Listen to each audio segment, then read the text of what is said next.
4 முதல் உலகமெங்கும் ஜியோ ஹாட்ஸ்டார் வழங்கும் ராமின் பறந்து போ. இந்தியாவில் இத்தனை கோடி பேர் இருக்கான். எவனை கேட்டாலும் ஹார்ட் ஒர்க் பண்ணுறாங்கிறான். இங்கே ஹார்ட் ஒர்க் பண்ணிலாம் முன்னேற முடியாது. That's harsh truth. எனக்கு நடந்தது உனக்கு நடந்துடக்கூடாதுப்பா.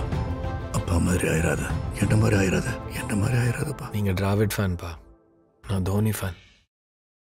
பயணம் தொடங்குது இங்கே, ஜென்மங்கள் 7 தொடர்ந்திடும் மாயங்களே.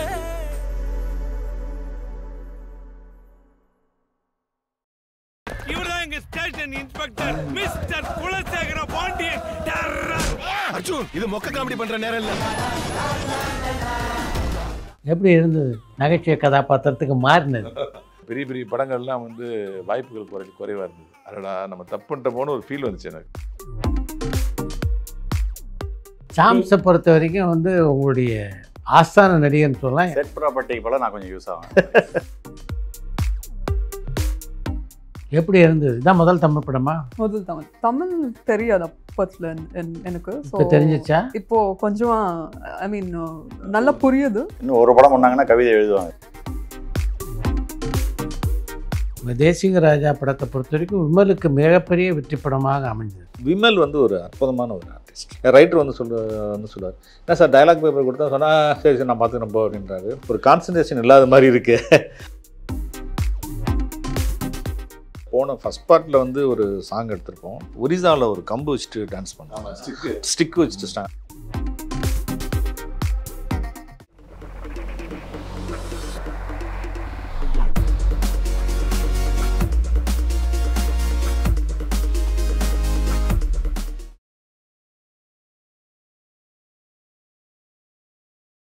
வணக்கம். வணக்கம் வணக்கம் சார். நகைச்சுவை படங்கள் பண்ணுறதுன்றது அவ்வளோ சாதாரணமான விஷயம் இல்லை. எந்த காலகட்டத்தில் அந்த ஒரு ஜானருக்கு நீங்கள் வந்தீங்க? அதான் 2012 வந்து மணங்குத்தி பறவையிலேருந்து ஆரம்பித்தேன். ஒரு லைன் ஒன்று கிடச்சிது, சரி இதை கொஞ்சம் காமெடியாக பண்ணலாம் அப்படின்னு சொல்லி செட் பண்ணி பண்ணேன். அது எனக்கு ஒரு பெரிய வெற்றியை கொடுத்தது இது. ஸோ அதுக்கப்புறம் அதே மாதிரி ஒரு படம் கேட்டாங்க எல்லாருமே. அப்போ தேசிங்க ராஜாவை ஆரம்பித்தேன். ஸோ நகைச்சுவை அப்படிங்கிறது வந்து எவ்வளோ வாண்டடாக இருக்குது, எவ்வளோ ரசிக்கிறாங்க அப்படிங்கிறது ஓரளவுக்கு தெரிஞ்சுது. ஸோ அதனால் அதை அப்படியே தொடர்ந்து பண்ணிகிட்ருக்கேன். ஆனால் இருக்கிற இதுலேயே ரொம்ப கஷ்டமானது நகைச்சுவை பண்ணுறது தான். நகைச்சுவை பண்ணுறது வந்து காமெடி ஆர்டிஸ்ட்டோட கோஆப்ரேஷன் நமக்கு ரொம்ப முக்கியம். அவங்க ஒரு லெவலுக்கு மேலே போன பிறகு வந்து ஆப்போசிட்டில் காமெடி பண்ணுறவங்கள அக்செப்ட் பண்ணிட்டாங்கன்னா காமெடி ஒர்க் அவுட் ஆகிடும். சில பேர் வந்து கவுண்டர் கொடுக்க மாட்டாங்க, ஆப்போசிட்டில் வந்து காமெடி பண்ணுறதுக்கு விட மாட்டாங்க. ஸோ அப்படி ஓவர்டேக் பண்ணி இவங்க போகும்போது அது என்ன ஆகுதுன்னா அந்த காமெடி வந்து கம்மி பண்ணிடும். நமக்கு நம்ம வேலையை நம்ம கரெக்டாக பார்ப்போம் அப்படின்னு அவங்க பார்க்குறவங்க. இப்போ ரவி பயங்கரமாக கத்துவார், எல்லாம் பண்ணுவார். பட் ஆப்போசிட் என்ன கற்றுனாலும் கண்டுக்காமல் விட்டுருவார். அவர் அடிக்கிற மாதிரி தான் தெரியும் எல்லாரையும். எம்பாது சில சமயம் பேர்ட் வேர்ட்ஸில் கூட யூஸ் பண்ணுவார் அவர். பட் ஆனால் என்ன அப்படின்னா டப்பிங்கில் வந்து அழகாக மாற்றிடுவார் அவர். ஸோ அந்த மாதிரி வந்து அந்த ஈகோ இல்லாமல் பண்ணிட்டாங்கன்னா நமக்கு வந்து ப்ராப்ளம் இல்லாமல் போயிடும். ஸோ அந்த ஈகோ வரும்போது அது கொஞ்சம் காமெடி நமக்கு ஒர்க் அவுட் ஆகாமல் போயிடும். உதாரணத்துக்கு ரவிமரியா எடுத்துட்டிங்கன்னா அவர் ஒரு சீரியஸ் ஆக்டர். அவரை வந்து முழுக்க நகைச்சுவையில் கொடி கட்டி பறக்க மாதிரி பண்ணிட்டீங்க. எப்படி இவர் அப்படி ஒரு கதாபாத்திரத்தை நடிக்க வைக்கணும்னு உங்களுக்கு தோணுச்சு? அது இந்த D40 ஃபங்க்ஷன் தான் சார். டேரக்டர்ஸ் இல்லை நம்ம பண்ண D40 ஃபங்க்ஷன். அப்போ வந்து நம்ம அதில் நான் பொருளாளராக இருந்தேன். ரவி வந்து கொஞ்சம் எல்லாம் ஹெல்ப் பண்ணுறதுக்காக செல்மணி சார் கூப்பிட்டு வந்திருந்தார். ஸோ அப்போ வந்து இவர் கூட நான் ஒர்க் பண்ண ஆரம்பித்தோன்னே பார்த்தா சரியான கமெண்ட்டு, ஒரே சிரித்து எல்லாம் சேர்ந்து ஒரே காமெடியாக இருந்தது. அப்போ தான் இன்னும் யார் வில்லன் ஆகினது, வில்லனை காமெடி ஆகினீங்க தான். நீங்கள் பண்ண வேண்டியது வந்து காமெடி தான் ரவி, நல்லபடியாக இருந்தால் யூஸ் பண்ணிக்கலாம் அப்படின்னு சொல்லி நான் சொல்லியிருந்தேன். அதே ஞாபகத்தில் இருந்தது எனக்கு. அப்புறம் மணங்குத்தி பறவை இப்போ கூப்பிட்டேன், வந்து பண்ணி கொடுத்தாங்க. அதுதான் சார் கிரேட் லைஃபாக மாறி இருக்கு. வில்லனாக தொடர்ந்து நடிச்சிருந்தா கூட ஒரு ஸ்டேஜில் அவுட் ஆகி காணாமல் போயிருப்போம். நான் ஒரு ஸ்டேஜில் ஏன்டா காமெடி நடிகர் ஆனோம் அப்படின்னு ஒரு ஃபீல் பண்ணேன். ஏன்னா பெரிய பெரிய படங்கள்லாம் வந்து வாய்ப்புகள் குறைவாக இருந்தது. முதல்ல கூப்பிட்டவங்களாம் அப்புறம் கூப்பிடல. ஏன்னா சீரியஸ் வில்லனாக நடிக்கிறப்ப எல்லாருமே காமெடி லெவலில் இருந்தேன் நான். ஆனால் காமெடி வில்லன் ஆனதுக்கப்புறம் எனக்கு அந்த அழைப்புகள்லாம் வராமல் போச்சு. அதடா நம்ம தப்பு பண்ணிட்டோமோன்னு ஒரு ஃபீல் வந்துச்சு எனக்கு. அதுக்கப்புறம் சரி கடவுள் நம்மளை ஏதோ ட்ராக் மாற்றி விட்டுருக்காரு எல் சார் மூலமாக, இதை ஒழுங்காக ட்ராவல் பண்ணுவோன்னு சொல்லிட்டு அது மேலே கான்சன்ட்ரேஷன் பண்ணேன். கான்சன்ட்ரேஷன் பண்ணதுக்கப்புறம் இதுவே பெரிய ஹார்வெஸ்ட்டாக மாறிடுச்சு. ரவிமரியா வந்து வில்லனில் காமெடி நல்லா பண்ணுறாரு, வில்லனில் காமெடி நல்லா பண்ணுறாருன்னு சொல்லி அதில் 6 படம் சாரே பண்ணாங்க. இது வந்து 6வது படம் சாரோட காம்பினேஷனில். ஸோ இப்போ பார்த்தீங்கன்னா கடவுள் சரியான பாதையை தான் ஒரு வெல்விஷர் மூலமாக எனக்கு அமைச்சு கொடுத்துருக்காருங்கிறத நான் உணர்றேன். இதே வில்லனாக போயிருந்தேன்னா ஒரு 5 வருஷம் கொடிக்கட்டி பறந்துருப்பேன். தெலுங்கு, தமிழ், கன்னடான்னு ஸ்டேச்சுரேட் ஆகிருப்பேன். ஏன்னா ஒரு ஹிஸ்ட்ரியெலாம் பிரட்டி பார்க்கும்போது ஒரு எவரி 5 இயர்ஸ் எவரி 4 இயர்ஸ்க்கு அப்புறம் ஒரு வில்லனுடைய சர்க்கிள் மாறிட்டே இருக்குது. ஹீரோக்கள் அப்படியே இருக்காங்க, ட்ராவல் மாறிட்டே இருக்குது. நிறைய பேர் காண போயிட்டாங்க. நான் வந்து வியந்த வில்லன்லாம் காணும். இவ்வளோ படம் நடிச்சிட்டு இருக்காரு வரிசையாக, அவரை காணும். அடுத்து ஒருவர் வந்தார், அவர் ஒரு 4 வருஷத்துக்கு அப்புறம் அவர் காணும். ஆனால் நம்ம 20 வருஷமாக தொடர்ந்து ட்ராவலாக இருக்கோம் அப்படின்னா இது கடவுளுடைய ஏற்பாடுன்னு சொல்லிட்டு அதை அக்செப்ட் பண்ணிட்டேன். அக்செப்ட் பண்ணதுனால நிறைய ஹார்ட் ஒர்க் பண்ண ஆரம்பிச்சிட்டேன். அது நமக்கு வந்து ஒரு நல்ல புகழை கொடுக்குது. இது எல்லாருக்கும் எப்பயுமே நான் வந்து எழில் சார் தான் நன்றி சொல்லணும். வசந்த பாலனுக்கு நான் ஃபஸ்ட்டு நன்றி சொன்னால், 2வது நன்றி வந்து நான் எழில் சார் தான் சொல்லணும். ஏன்னா 2 பேருமே நான் ஏற்கனவே சொன்ன மாதிரி தான். இந்த பக்கம் ஒளி விளக்கு ஏற்றுனது வந்து வசந்த பாலன் சார், இந்த பக்கம் எழில் சார். 2 விளக்குகளுக்கு நடுவில் நம்மளுடைய பிரகாசம் தெரிஞ்சிட்டு இருக்காது தான் உண்மை. ஜெகஜோதியே எரியுது. சாம்ஸை பொறுத்த வரைக்கும் வந்து உங்களுடைய ஆஸ்தான நடிகர்னு சொல்லலாம். செட் ப்ராப்பர்ட்டிக்கு போல நான் கொஞ்சம் யூஸ் ஆகும். அந்த சாரோட படங்கள்னாலே சொன்ன உடனே எப்படியும் காமெடிக்கான ஒரு விஷயமா தான் இருக்கும். ஸோ சந்தோஷமாக ஓடி வந்து எப்போ எத்தனை நாள் அப்படின்னு கேட்குற லெவலில் தான் இருக்கும். இதுலேயும் வழக்கம் போல் ஒரு காமெடி ரோல் தான். நல்ல ஒரு நோட்டபுளான ஒரு ரோலாகவும் இருக்குது படத்தில். நானும் அந்த புகழ் 2 பேருடைய காம்பினேஷன்ஸில் சீன்ஸ் நல்லா வந்திருக்குன்னு சொல்லிட்டு இருக்காங்க. ஸோ அந்த மாதிரி ஒரு அழகான களம் கொடுத்து நல்ல நகைச்சுவை பண்ணுறதுக்கான இதை கொடுத்து சுதந்திரம் கொடுத்து ரொம்ப ப்ளசண்ட்டாக இருக்கும். அவரோட யூனிட் போனால் நடிக்கிறதுக்கும் சரி, மற்ற நடிகர்கள் நடிக்கிறத பார்க்குறதும் சரி. ஸோ எந்த ஒரு வேணான்னா கூட அதை வேணான்னு சொல்கிறத அவ்வளோ அழகாக மறுப்பார். அந்த மாதிரி இருக்கும். அதுக்கு பதிலாக அதை பண்ணலாமே, அது நல்லா இருக்குது அப்படிம்பாரு. சாம்ஸ் அது வேணாம், ரொம்ப நசன் இருக்குது, அது வேணாம் பண்ணாதீங்க, அந்த மாதிரியான வார்த்தையும் வந்து என்னங்க ஏங்க வேற சொல்லுங்க, எதுக்கு இது அப்படி கிடையாது. அப்படியா எப்படி இருந்து பாருங்க, இந்த மாதிரி எக்ஸ்பிரஷன்ஸே இருக்காது சார். நான் கூட பண்ணுங்க பாரு, ரசிப்பார், சிரிப்பார். நாங்கள் பண்ணுறதை பார்த்து அவர் தான் ஃபஸ்ட்டு ரசிகனாக இருப்பார். ஆட விட்டு வேடிக்கை பார்க்குறாரு. ரொம்ப நல்லா இருக்கும். தொடர்ந்து 6 படங்கள் அவரோட இதில் நான் நடிச்சிட்டு இருக்கேன். நோட்டபிள் ரோல் கொடுத்துட்டே இருக்காரு. Very happy. எங்கே இவரை நடிக்க வைக்கணும்னு தோணுச்சு உங்களுக்கு? ஜனாவை ஃபாதர் தான் மீட் பண்ணி பேசிகிட்டு இருந்தோம்.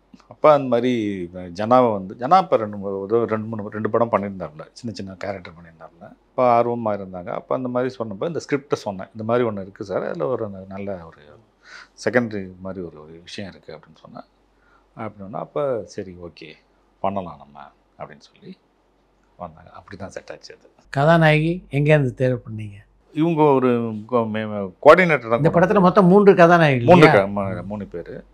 இவங்க ஜனாவுக்கு பேராக அவங்க பண்ணியிருக்கிறாங்க. இவங்களோட ஆல்பம்லாம் பார்த்தேன் நான், ரொம்ப நல்லா இருந்தது அவங்களுக்கு. ஸோ நல்லா ஓரளவுக்கு இங்கே வந்து தமிழும் கற்றுக்கிட்டாங்க ஜனாவோட ஹெல்ப்பில். ஜனா தான் மாஸ்டர், டியூஷன் மாஸ்டர் தமிழுக்கு. ஜனாட்ட சொல்லிட்டேன், இப்போ உங்கள் 2 பேர் டைலாக் நீனே பார்த்துக்க, மெயின்டைன் பண்ணுறது கொஞ்சம் கஷ்டம்னா கரெக்ட் பண்ணி கொண்டு வந்துட்டாங்க. அதை போலீஸ் ஸ்டேஷனில் கவனிச்சேன். அங்கே பேசுனது தெரியல, இவங்க டப்பிங் பண்ண பிறகு தான் பிரமாதமாக இருக்குது. அங்கே ஸ்பாட்டில் இவங்க 2 பேரும் பேசிகிட்டே இருந்தாங்க. எனக்கே வந்து நிறைய க்ரௌடு 18-20 ஆர்டிஸ்ட்டு. ஸோ இவங்க 2 பேர் போர்ஷனில் இவங்க சைலண்ட்டாக பேசுவாங்க, இவங்க சில சமயம் டப்பிங் டைலாகை மாற்றி பேசுவாங்க. ஸோ எல்லாம் பண்ணி இவங்க 2 பேர் பேசுகிறத கரெக்டாக பார்க்குறேன். டப்பிங் பண்ண பிறகு பார்த்தா அது ரொம்ப அழகாக க்யூட்டாக வந்திருக்கு 2 பேரும் பேசுகிறது. ஏன்னா இவங்களுக்கு என்ன ப்ராப்ளம்னே தெரியாது. நான் அப்புறம் சொல்கிறேன், வெயிட் பண்ணி.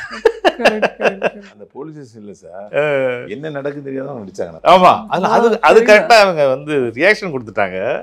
அதுக்கு இவர் தான் பார்த்த மாட்டிட்டு முழிச்சு என்ன சொல்றது தெரியாது. ஷூட்டிங் பரபரப்பாக இருப்போம். ஸோ அஷிதா அவங்க வந்து கேட்பாங்க, Jana what is my next shot, I don't நோன்னு சொல்லுவாங்க. இருப்பா எனக்கே கொஞ்சம் புரியல, அதாவது தெளிவாக கேட்டுட்டு வந்துச்சுல ஒன்னொன்னா கொஞ்சம் எக்ஸ்பிளைன் பண்ணிட்டு இருப்பேன். எப்படி இருந்தது? இதான் முதல் தமிழ் படமா? முதல் தமிழ் படம். தமிழ் தெரியாது அப்பத்துல எனக்கு. தெரிஞ்சிச்சா? இப்போ கொஞ்சம் ஐ மீன் நல்லா புரியுது, ஆனா பேசுறது கொஞ்சம் லேட்டா வருது. இன்னும் ஒரு படம் பண்ணாங்கன்னா கவிதை எழுதுவாங்க சார். ஓ அவ்வளோ தெரியாதுங்க எனக்கு. இல்லை, அவர் பல நடிகைகள் அப்படி பார்த்துருக்காரு, அதனால சொல்கிறேன். மரபு கவிதை எழுதுறதெல்லாம் பார்த்துருக்கேன். வெண்பால்லாம் எழுதுவாங்க அப்படின்னு. I was actually looking for a good launch in Tamil. So that's when I got to know from the coordinator that LL sir no please பாருங்க கூகுள் பண்ணி அவ்வளோ பெரிய டைரக்டர் அவங்க அண்ட் ப்ரொடியூசர் ஓட பையன் இருக்காரு Janan. So it will be a good launch அப்படி சொன்னார். அப்போது I Google and then I've got பெரிய list of the directors work. So I was very very happy to be launched by him. So even if it's a second lead, that's absolutely fine. And also Vidyasagaroda பேர் கூட அங்கே இருந்து in the details list. So that's another exciting moment for me. ரெண்டு பேருக்கும் அருமையான ஒரு song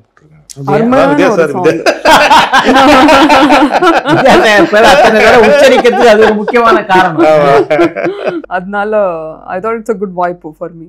So and also it didn't feel like a first film because sometimes it's producer or director, they keep yelling at you because you're not doing well or something, but people have been nice around me, director whenever he's always cool. So that way even I didn't know what was going on set, so but Jenna was there to help me, and even director sir, it was all good. So when you work with nice people, you get what you get to do. So even Ravi Maria sir was very helpful. He was translating indeed, taking that ரெட்டேட்டி பாக்குறா என் பேர் என்ன சொல்லல ஐயோ முடியறதுக்குள்ள சொல்லிடுங்கன்ற மாதிரி அண்ணா உடனே புரிஞ்சிட்டு கரெக்டா சொல்லிட்டீங்க. No correct. ஐயோ no கண்டிப்பா I mean pre-climaxல ஒரு சீன் இருந்தது. So அப்போ he would come to me, he would go that extra mile and come to me and then explain, you can add this அப்படி சின்ன சின்ன நியூவான்சஸ் அதெல்லாம் நடிப்பெல்லாம் சொல்லி கொடுத்தீங்களா? ஐயோ அதெல்லாம் கிடையாது சார். எங்களுக்கு தான் யார் டைரக்டர்னு குழம்பு. ஐயோ வெரி ஸ்வீட் கை சார். பலாப்பழம் சீரியஸாக பேச்செல்லாம் பார்த்தா டாட் பூட்டுற மாதிரி இருக்கும். Very helping. பக்கத்தில் இருக்குது. அதான் அந்த சீனில் அவர் மட்டும் ஸ்கோர் பண்ணுன்றதே இருக்கா சார். நீ இதை பண்ணணுன்னு எல்லாத்தையும் தான் டைலாக் அடுத்தவங்களுக்கு கொடுக்குறது. மொத்தமாக அந்த சீன் நல்லா வரதுக்கான ஒரு அற்புதமான உழைப்பை போடக்கூடிய ஒரு நல்ல நண்பர், நல்ல நடிகர். உங்களுடைய travel with Vidyasagar is remarkable. ஆமாம், இப்போ ரீசெண்டாக ஒரு 2 years பேக் ஆஸ்கர் ரவி சாருக்கு ஒரு ப்ராஜெக்ட் பண்ணதாக இருந்தது. ஸோ அப்போ பேசிகிட்டு இருக்கப்போ வித்யா கிட்ட பண்ணிக்கலாம் அப்படிங்கிற மாதிரி பேசிகிட்டு இருந்தோம். அப்போ வித்யா சார் அப்படியே டச்சில் இருந்தார். இதே ஸ்கிரிப்ட் தான் அங்கே பண்ணுறதா இருந்தது முதல்ல. அப்போ அந்த டச்லேயே இருந்தது. அதுக்கப்புறம் நம்ம ப்ரொடியூசர் மாறிட்டாங்க. ப்ரொடியூசர் மாறினாலும் நான் சார் இந்த மாதிரி சார்கிட்ட சொல்லி வச்சுருக்கேன் அப்படின்னோடனே ப்ரொடியூசர் அக்செப்ட் பண்ணிட்டார். சரி சொல்லி வச்சுருக்கீங்கன்னா நம்ம பண்ணிக்கலாம் அப்படின்னாங்க.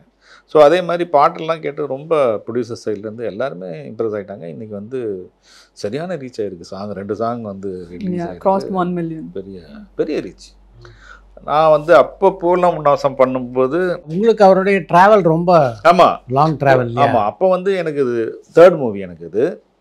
நான் இப்போ பண்ணும்போது சார்கிட்ட சாரோட கெப்பாசிட்டி என்னங்கிறது எனக்கு தெரியாது. நான் இப்போ புதுசு. நான் இப்போ எங்கே வந்தது மியூசிக் பற்றியும் பெருசாக அனுபவம்லாம் எனக்கு கிடையாது. இப்போ போய் உட்காந்து பார்க்கும்போது ரொம்ப பிரமிச்சு தான் போகிறேன். நான் ரொம்ப ஈஸியாக எளிமையாக உனக்கு என்ன கண்டென்ட் வேணும், அந்த திட்டம் என்ன சுச்சுவேஷன், உனக்கு என்ன மாதிரி வேணும் அப்படிங்கிறத கேட்டுக்கிட்டு லிரிக்ஸில் அவர் கான்சென்ட் பண்ணுறது தான் ரொம்ப ஆச்சரியமாக இருக்கும். இந்த படத்துக்கு 2 விவேக் ஒரு சாங் எழுதிக்கிறாரு, யுகபாதி ஒரு பாட்டு எழுதிக்கிறாரு.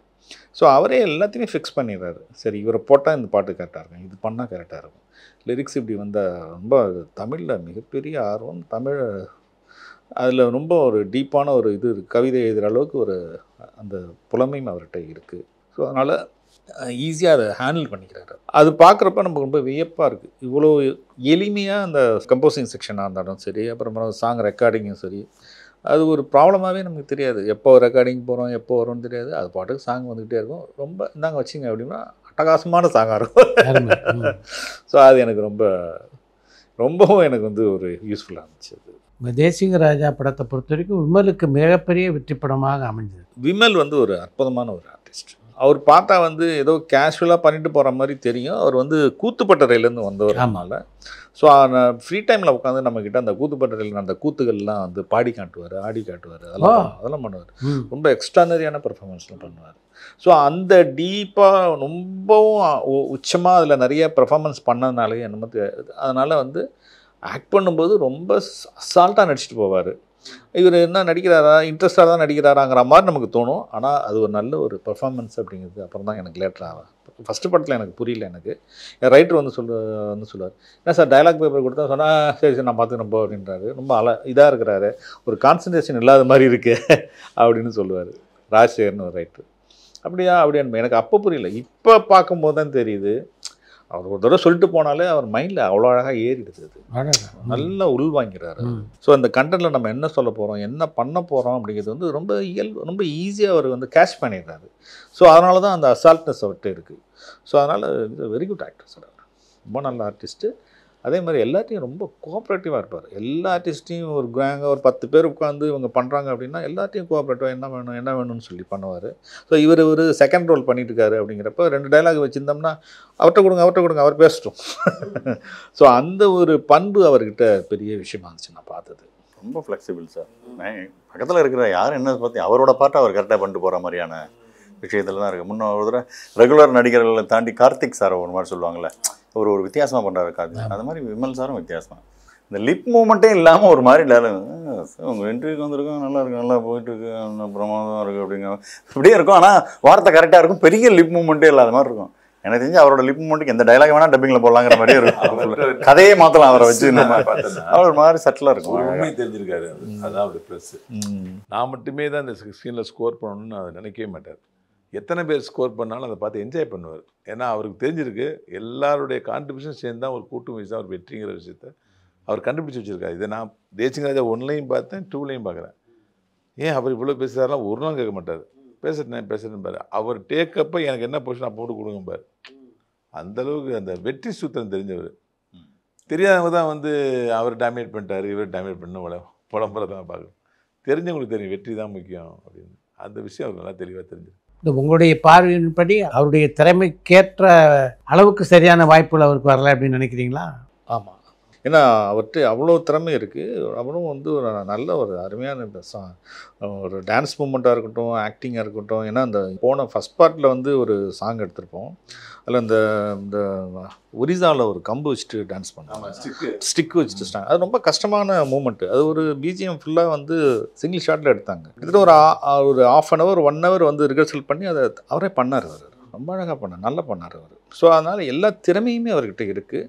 சரியான வாய்ப்புகள் தான் அவருக்கு கிடைக்கலன்னு நான் நினைக்கிறேன். நான் வழக்கமாக கலைஞர் வந்து தன்னடக்கமாக வந்து நீங்கள் படம் பாருங்கள் சார் அப்படிம்பாங்க. அந்தளவுக்குலாம் பொய் சொல்லலாம் நான் விரும்பலை. உண்மையிலே இது காமெடி கலைபரம். என்ன ஒன்று, தேசிங் ராஜா 1, 2க்கும் நீங்கள் கதையை மட்டும் கம்பேர் பண்ணிட்டு வரக்கூடாது.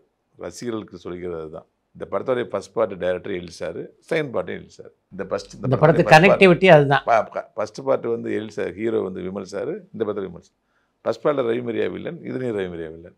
இந்த கனெக்டிவிட்டி தான் இருக்கே தவிர 2க்குள்ள ஒரே ஒரு ஒற்றுமை என்னென்னா அது காமெடி, இது கலைபர காமெடி இதுதான். ஆனால் கதை வந்து கண்டிப்பாக இது வேறு அது வேறு. அது வில்லேஜ் ஜானர், இது சிட்டி ஜானர். 2க்கும் 100% வாஸ்ட் டிஃப்ரெண்ட் இருக்குது, சம்மந்தமே இல்லை. தேசிங் ராஜா 2 அப்படிங்கிற டைட்டில் பேர வேறு எது வச்சாலும் இந்த படம் ஓடும், அதான் உண்மை. ஆனாலும் ஏன் இந்த பேரை தேர்ந்தெடுத்தீங்க? ரொம்ப நாள் கழிச்சு விமல்ஜி வந்து ஜாயின் பண்ணார். அது ஜாயின் பண்ணி போயிட்டுருக்கலாம், ஸ்கிரிப்ட் ஒர்க் முடிஞ்சு ஷூட்டிங் போகிறப்ப தான் வந்து ப்ரொடியூசர் கேட்டார், சார் வந்து விமலோட நீங்கள் சேர்ந்து பண்ணுறீங்க, அதனால் தேசிங் ராஜா 2ன்னு பேர் வச்சுருக்கோம் அப்படின்னாரு. நானும் டைட்டில் கிடைக்காம அலைஞ்சிக்கிட்டு இருந்தேன்.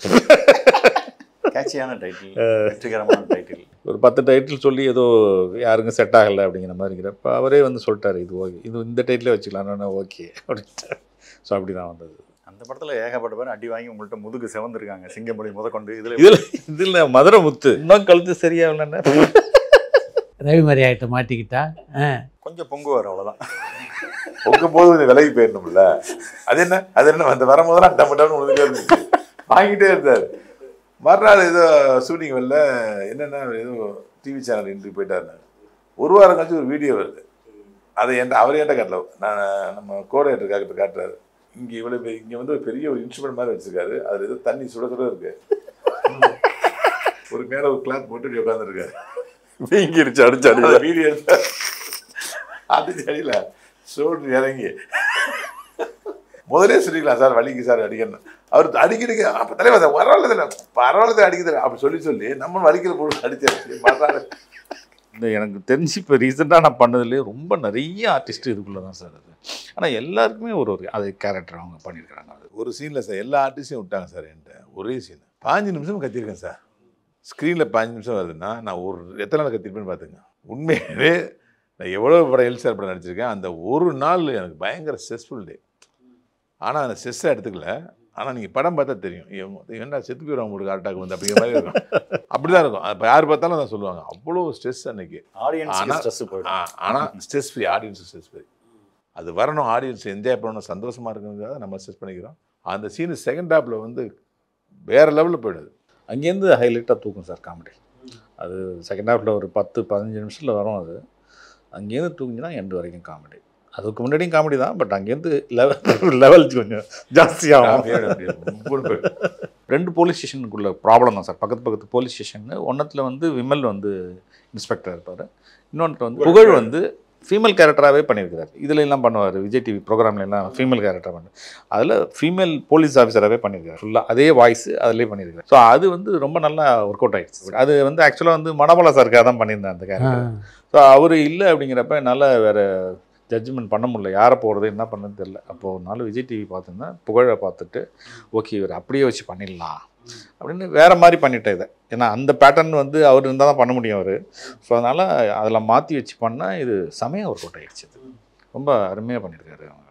விமல் சார், சுவாமிநாதன், சிங்கம்புலி அவங்க ஒரு டீம். இந்த பக்கம் புகழ், நான், வையாபுரி சார் இந்த பக்கம் இந்த போலீஸ் ஸ்டேஷன். மற்ற இன்னும் இவரெல்லாம் பொலிட்டீஷியன்ஸ், அது இது அந்த கேங்கு. ரணகலாம் எனக்கு தெரிஞ்சு இருக்கிற நடிகர்கள்லாம் ஆளுக்கு 3 டைலாக் பேசினா படம் முடிஞ்சு அவ்வளோ பேர் அள்ளி போட்டிருக்காரு சார். ரிலாக்ஸாக நீங்கள் தேட்டருக்கு வந்தால் நல்லா சந்தோஷமாக ஹாப்பியாக வீட்டுக்கு போகலாம் அப்படிங்கிற ஒரு காமெடி. அதுக்குள்ளே ஒரு சின்ன ஒரு கதையும் இருக்குது. அதுக்குள்ளே 3 ஃப்ரெண்ட்ஸ் பிரிஞ்சுறாங்க. ஒரு பேரன் லேண்டை வந்து அக்ரி ஸ்டூடெண்ட்ஸ் 3 பேர் பாதிக்கப்படுறாங்க. ஸோ அவங்க பிரிஞ்சு வந்து அதுக்கான ஒரு பழி வாங்குறது தான் அந்த கதையாகவே இருக்கும். ஸோ அதுக்குள்ளே ஒரு சின்ன ஒரு கருத்தும் சொல்லியிருக்கிறோம். இப்போ தான் சார் எனக்கே கதை தெரியும். சார் கூப்பிட்டா காமெடி ரோல் ஓடு, அந்த அதான் என்ன அந்தந்த இடத்துல நம்மளோட பாட்டை சொல்லிட்டு அதெல்லாம் கேட்க சார் வேற மட்டும் கேட்டு தான் உள்ளே போகிறோம். ஒரு ப்ரொடியூசராக இந்த படத்தினுடைய அனுபவம் எப்படி இருந்தது? எழில் சார் படம்னு சொல்லும் போதே வந்து அவ்வளோ ஹாப்பியாக இருந்துச்சு. இன்னொன்று வந்து இப்படிப்பட்ட நல்ல ஒரு ரோல் கிடைச்சதுக்கப்புறம் வந்து சார் ஃபேஸில் நான் காட்டல, ஆனால் உள்ளே அப்படி துள்ளி குச்சிட்டு இருந்தேன் நான். அப்படியே ஐயோ சார் படத்தில் அடிக்கிறோன்னு சொல்லி ஒரு டோட்டலாக ஒரு ஸ்பீக்லெஸ் மொமெண்ட்டாக தான் சார் இருந்துச்சு. அதுவும் அண்ணன் கூட சாம்சன் நிறைய ஆர்டிஸ்ட் கூட நடிக்கிறப்போ வந்து ஹாப்பின்றதுக்கு மேலே என்ன வார்த்தை இருக்குது, வெரி ஹாப்பி அப்படில இல்லை, ஹாப்பின்னு அதுக்கு மேலே என்ன வார்த்தை, ஹாப்பி சரி ஓகே பொங்கல் மாதிரி எனக்கு அதான் சார் ஒரு வார்த்தையே இல்லை சார், ஸ்பீக்லெஸ். அதுதான். ரொம்ப நன்றி.